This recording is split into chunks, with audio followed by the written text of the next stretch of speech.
नमस्कार दोस्तों, नरेंद्र मोदी ने नीतीश कुमार के कान में कुछ ऐसा फूंक दिया है कि इंडिया अलायंस जदयू गायब है। नीतीश कुमार की पार्टी का कोई भी मेंबर इसमें मौजूद नहीं है।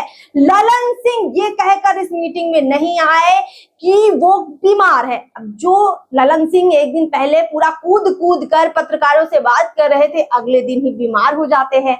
अब ममता दीदी भी इस मीटिंग से पहले चली जाती हैं विदेशी दौरे पर। अब उनकी पार्टी के जो महासचिव है अभिषेक बैनर्जी, वो भी कहते हैं कि हमें तो ईडी से बुलावा आया है। यानी कुल मिलाकर ममता बनर्जी और नीतीश कुमार जब G20 में पहुंचे थे नरेंद्र मोदी से मिलने, या यूं कहें कि उस कार्यक्रम में वो लोग शामिल होने के लिए गए थे, तो वहीं पर ऐसी कुछ खिचड़ी पक गई जिसका जबरदस्त झटका इंडिया अलायंस को लग चुका है। और उसका असर अब देखिए चौथी बैठक में साफ साफ दिख रहा है। जो नीतीश कुमार खुद इंडिया अलायंस को बनाने में अपना एड़ी चोटी का जोर लगा देते हैं, खून पसीना दिन रात बहाते हैं, वही नीतीश कुमार उस बैठक में शामिल नहीं होते हैं। उनकी पार्टी के अध्यक्ष ललन सिंह नहीं पहुंचते हैं। हालांकि तेजस्वी यादव जरूर जाते हैं, लेकिन तेजस्वी यादव राजद की तरफ से जाते हैं, जदयू की तरफ से नहीं जाते हैं। तो भाई हो क्या रहा है? इंडिया अलायंस के बारे में इतना दम भरते थे नीतीश कुमार, कहते थे कि मोदी को हराएंगे, इंडिया अलायंस बना लिया है, अब आगे चुनौती देंगे। तो चुनौती तो दे रहे थे आप, लेकिन अब आपको ही लग रहा है कि इंडिया अलायंस के अंदर चुनौती मिलने लग गई, इसीलिए नीतीश कुमार बैकफुट पर आ गए हैं, कदम उन्होंने पीछे खींच लिया है। देखिए सारा खेल यहाँ से शुरू होता है जब से राहुल गांधी की संसद की सदस्यता वापिस आए। जब से राहुल गांधी के रहते कर्नाटक में कांग्रेस को भारी जीत मिली, हिमाचल में भी कांग्रेस को भारी जीत मिली, तो कांग्रेस अचानक जो धड़ाम से गिरी हुई थी वो जंप कर गई, ऊपर आ गई। और इसका सीधा असर पड़ा नीतीश कुमार पर, क्योंकि शुरू में तो नीतीश कुमार अंदर ही अंदर इस बात के लिए गदगद थे कि चलो कांग्रेस बैकफुट पे है, पीछे है।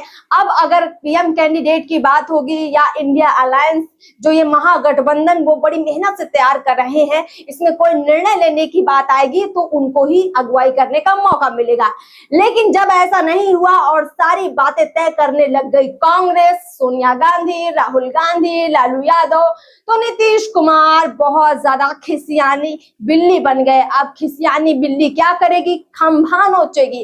तो अब नीतीश कुमार खंभा नोचने का काम कर रहे हैं और इसीलिए उन्होंने ललन सिंह को साफ साफ मना कर दिया है कि तनिक ऐसा कीजिए कि इस मीटिंग में मत जाइए, फिर देखते हैं कि ये इंडिया अलायंस के जो बाकी मेंबर हैं ये क्या करेंगे। मतलब नीतीश कुमार ये जताने की कोशिश कर रहे हैं कि उनके बिना इंडिया अलायंस का काम चलने वाला नहीं है। मोदी से अगर कोई भिड़ सकता है तो वो नीतीश कुमार ही है। ये दिखाने और जताने के लिए नीतीश कुमार कुल मिलाकर ये सारा खेल खेल रहे हैं। नीतीश कुमार को लगा था कि संयोजक बन जाएंगे, वो भी नहीं बन पाए।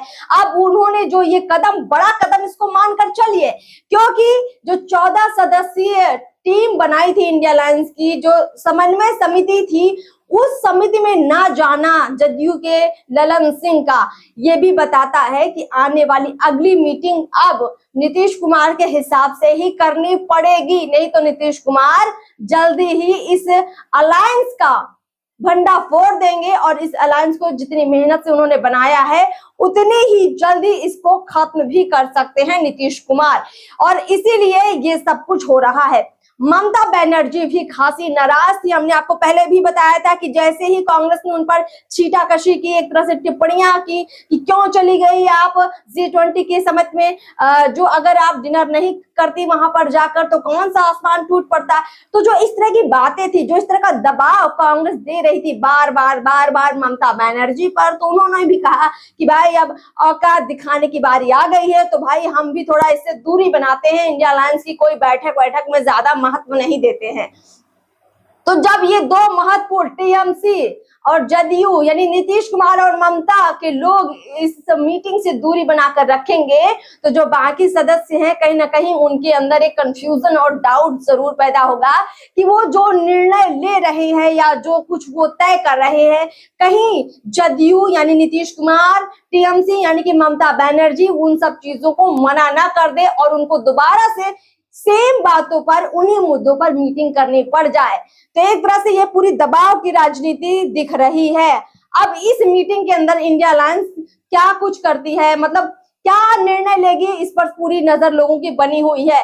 लेकिन इतनी उठापटक अगर अभी से इंडिया अलायंस के अंदर चलेगी तो मोदी को आप कैसे हराएंगे। देखिए, दिल्ली दूर नहीं है, आप लोग बार बार कहते हैं, इसीलिए दिल्ली में आपने बैठक भी कर ली, लेकिन दिल्ली दूर है क्योंकि आप अभी पास नहीं आ पाए हैं। अगर आप दिल से पास आ जाते, सारे विपक्ष के जितने पार्टी हैं, विपक्ष के जितने नेता हैं, अगर आप दिल से पास आ जाते तो वाकई में शायद आपके लिए दिल्ली दूर नहीं होती। लेकिन आपके दिल पास नहीं आए, आप सबके अंदर एक खटास भरी हुई है और वो रह रह कर नजर आती है। और देखिए, नजर अभी समन्वय समिति जो इंडिया अलायंस की है उसकी जो बैठक हो रही है उसमें भी साफ दिख चुकी है। G20 में नमूना आपने पहले ही पेश कर दिया क्योंकि कई लोग वहां पर पहुंचे, कई लोग नहीं पहुंचे, और जो इंडिया अलायंस के नेता पहुंच गए उनको बहुत बुरा भला भी कहा गया कांग्रेस की तरफ से खास तौर पर। तो कुल मिलाकर आप एक दूसरे पर ही इतना गौर करते रहेंगे तो मोदी को कैसे हराएंगे। बातचीत को हम लोग यही समाप्त करते हैं। चैनल को सब्सक्राइब कीजिए, फेसबुक पेज को फॉलो जरूर कीजिए। नमस्कार।